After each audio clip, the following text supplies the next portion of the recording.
À votre avis, ce sont les propriétaires d'esclaves ou les esclaves qui ont été indemnisés après l'abolition de l'esclavage? Ce sont les propriétaires d'esclaves.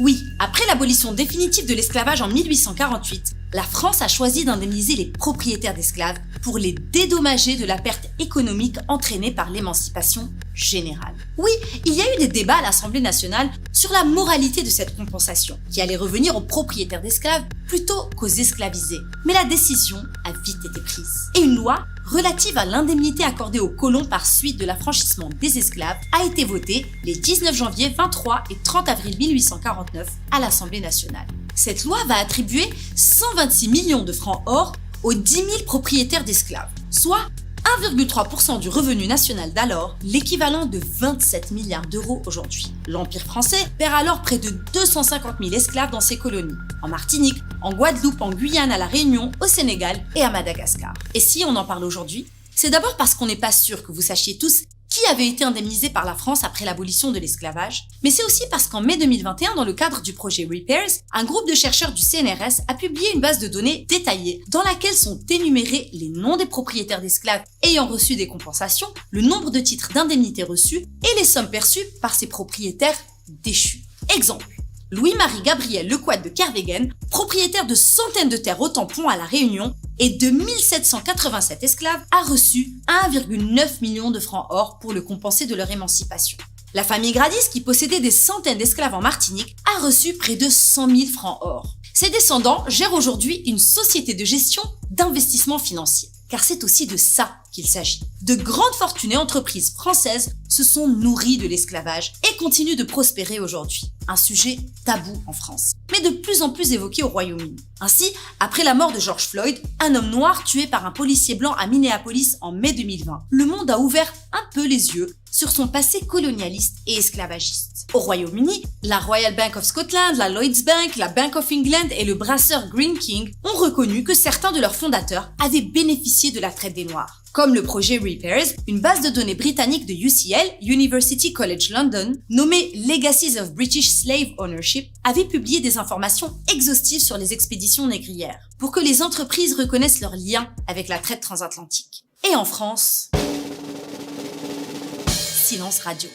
Et pourtant, la France n'a rien à envier au Royaume-Uni avec ses 4000 expéditions négrières entre le XVIIe et le XIXe siècle. Ainsi, la traite négrière représentait à la fin du XVIIIe siècle 5% de l'économie française. Et les entreprises AXA, la Banque de France, Marie Brizard, Hennessy et d'autres ont bénéficié plus ou moins directement de l'esclavage. L'anisette Marie Brizard était en effet échangée contre des esclaves sur les côtes africaines. Esclaves ensuite transportés en Amérique pour y travailler de force dans les plantations de canne à sucre. Pareil, le cognac Hennessy, acheté en Angleterre, était souvent revendu en Afrique par des commerçants négriers. Nous n'avons trouvé aucun document d'archives attestant une quelconque implication dans ce commerce triangulaire. Le système de traçabilité des barriques négociées à l'époque ne permet pas toujours d'identifier les destinataires finaux. La Banque de France, à l'époque une banque privée, a été fondée par 18 négociants qui avaient acquis leur fortune dans la traite négrière. De même, la société de la famille Gradis, citée plus haut, Société française pour le commerce avec l'outre-mer, a aussi été impliquée dans la traite négrière. La bonne santé financière de la société, malgré évidemment quelques vicissitudes passagères à certaines époques, ont certainement contribué à la longévité. Ce qui a sous-entendu cette bonne santé a aussi été l'attachement à des valeurs transmises de génération en génération. L'ancêtre de la mutuelle AXA a été créé il y a 200 ans par un négociant qui a fait sa fortune à Haïti avant son indépendance, notamment dans les plantations de canne à sucre, et dont le fonctionnement reposait sur les esclaves. La mutuelle en question n'a pas eu d'activité liée à l'esclavage. Nous ne pouvons hélas pas changer ce qui s'est passé ailleurs et avant nous. Parlons d'Haïti justement, colonie de la France jusqu'en 1825 du nom de Saint-Domingue. Pensez-vous que c'est Haïti qui va recevoir une indemnité pour avoir été colonisée, exploitée, spoliée une fois indépendante? Eh bien non, c'est Haïti qui va devoir payer 150 millions de francs or à la France pour réparer les préjudices des propriétaires français. Renégocier ensuite à 90 millions de francs or, l'équivalent de 17 milliards d'euros aujourd'hui. Une somme estimée même à 40 milliards de dollars par un cabinet américain sollicité par le président haïtien en 2004, Jean-Bertrand Aristide. La dette de l'indépendance ne sera soldée par Haïti qu'en 1883. Et ces agios dureront jusqu'à la moitié du XXe siècle, ce qui va plonger Haïti, la colonie la plus riche du monde, au rang des pays les plus pauvres au monde.